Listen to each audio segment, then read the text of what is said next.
Hi everyone.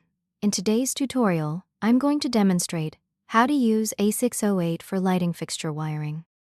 Before use, it is necessary to ensure that the wiring of the light fixtures matches the actual wiring. Otherwise, the light fixtures will not be properly controlled. Therefore, the light can be wired using one of the following two methods. First, connect the controller and PC. We can create a new project. Click Menu, Project, New. You can see that there are two wiring methods, Fast Wiring Project and Custom Wiring Project. Method 1, Custom Wiring Project.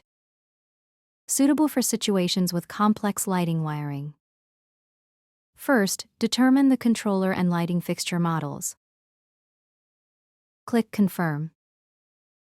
Click on different ports. We can choose manual wiring. Manual wire using the mouse. Click Save.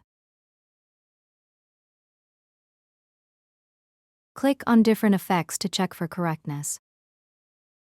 If the direction of the lighting effect is incorrect, you can click Wiring.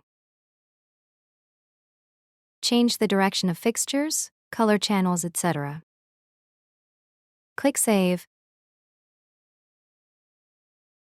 We can click on different effects to check whether they are correct. Until it meets the direction of the lamp, as shown in the video. Method 2, Fast Wiring Project.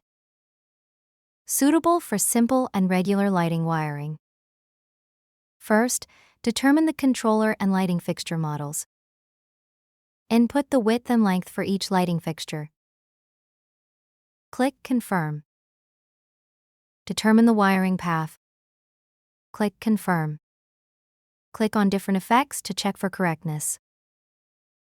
If the direction of the lighting effect is incorrect, you can click Wiring. Change the direction of fixtures, color channels, etc. Click Confirm. We can click on different effects to check whether they are correct. Until it meets the direction of the lamp, as shown in the video. The above is all about lighting fixture wiring. For other operations, please refer to the manual. Thank you for your time. See you on the next tutorial video.